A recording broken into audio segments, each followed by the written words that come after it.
You're asking people to walk down to an altar. And the biggest misconception is that you've walked down to this altar to live. Right. What happens at the altar is death. What happens at the altar is sacrifice.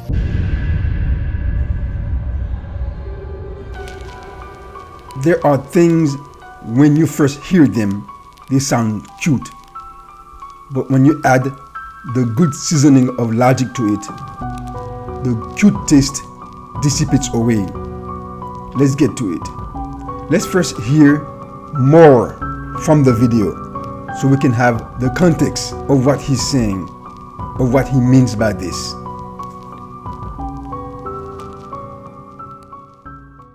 About marriage is that we ask these couples, even though it's pretty and the event is so beautiful, you're asking people to walk down to an altar. And the biggest misconception is that you've walked down to this altar to live. Right. What happens at the altar is death. God, the Creator, did not create men and women to marry at an altar. The first marriage took place in a garden, not at an altar. So, if you and your wife come to sacrifice yourself in marriage at an altar, you must ask yourself, whose altar is that? Because the Creator did not establish the institution of marriage at an altar, but in a garden. A garden of peace, quiet, tranquility, rest, love, romance, and plenty of food. Things that gives life, not death. What happens at the altar is sacrifice. Encoded into the whole marriage ceremony is you having the opportunity voluntarily to die. Well, if you are marrying at an altar and you want to say that you are sacrificing yourself to each other and for each other, then what you are saying is that you and your wife are spilling your bloods at the altar for each other. But since the life of the animal is in his blood, therefore, after you spill your blood at the altar, then you also spill your life at the altar, meaning that you left your life at the altar. So, when you and your wife step outside of the altar, or should I say, when your bodies step outside of the altar, you become like living dead, the walking dead, with no life in you. Why? Well, you have no life in you. There's no blood. That's not what happened in the garden. God did not give the woman to the man as a sacrifice. God gave the man a helper, not a sacrifice. The woman was not created to be the man's sacrifice, but to be his helper. Neither was the man who was created before the woman was to be her sacrifice. He was to be her leader. He was to be her provider, her protector, the one who gave her love. But if you are changing the location of the marriage ceremony, then of course you're going to change the meaning and the purpose of the marriage. You are removing the life from the marriage when you see it as a sacrifice. Because in a sacrifice at an altar, the blood was to be spilled. And since the life of the animal is in his blood, when you spill the blood, then you remove the life. That's why after certain years into the marriage, then there is no life in the marriage. Why?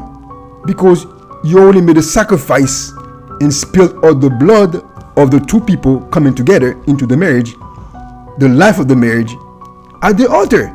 You left your life at the altar. So now you have no life to sustain the marriage.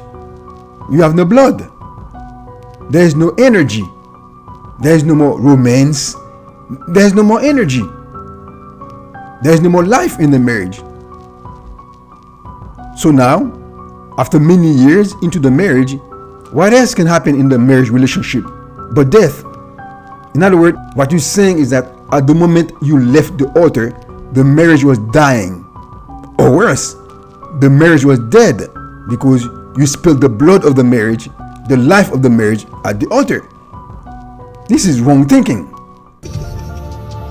But because it's encoded and that dress is so white and them breasts is so perked up and that beard is so groomed and that fade is so dope and them cute little kids them brought rings and thrown rose petals, we forget, like, you can make that altar as pretty as you want. That's right. It's still an altar. You came here to die. You did not come here to live. It is the commitment that I will not make it out of this relationship alone. That the person that said I do won't survive this marriage. If you are not going to make it out of the relationship alive, then who is going to kill you in the relationship? That is, assuming that you are not already dead at the altar. Is that what is going on in all these divorces nowadays? Because a lot of men and women are dying, and their spirits and emotions and finances are being killed by the practice and institution of divorce. Let's listen. Be the same person. That's right. 5 years from now, 10 years from now, 15 years from now, 20 years from now. Because if so, what you've done is lie about what you came here to do. Talk about it. You didn't come down here to live your best life. You came down here to sacrifice your best life, to become something completely other than what you were before you met this person. Okay, we are at the end of the video. And what is this guy saying? You are married to someone that you love, not to live your best life, but to sacrifice your best life. What do you mean that you are sacrificing your best life? I mean, if I am not to live my best life with my wife, the person I love, the person I want to spend my entire life with, the person I want to enjoy life with, the person who is the desire of my eyes, and I am the desire of her heart, who else am I going to live my best life with? What do you mean I'm sacrificing it? What kind of speech is that? I'm not sacrificing my best life. I am sharing my best life with her. I'm not sacrificing it. That's wrong thinking. I'm living my best life with her. Because unless you are implying that married people are not living the best life, which means that the people who are living the best lives are people who are single. Therefore, if people want to live the best life, they should stay single. Is that what you're saying? Because that's what I'm hearing. And what do you mean that you have to become someone other than who you were? Well, we all change, brother.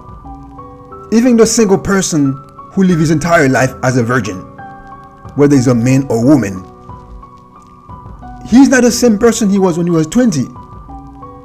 He's not the same person he was when he was 30, at 50. He's not the same person he was when he was 40, at 70. What are you saying? And even that person who is a single person, a single man or woman, in order to live, he has to do certain things that he really doesn't like doing or doesn't want to do. But in order to pay some bills, he got to do it. So what are you saying, bro? Are you encouraging single life, or are you encouraging people to divorce each other if they want to live the best life? The Bible does not encourage anybody to divorce. The Bible encourages people to live the best lives with each other. That's why, again, the first marriage, the Creator Himself made the first marriage in a garden. Plenty of food, clean air, clean water, and full of love. I will leave you here for now to think about this. Until next time, stay safe and healthy.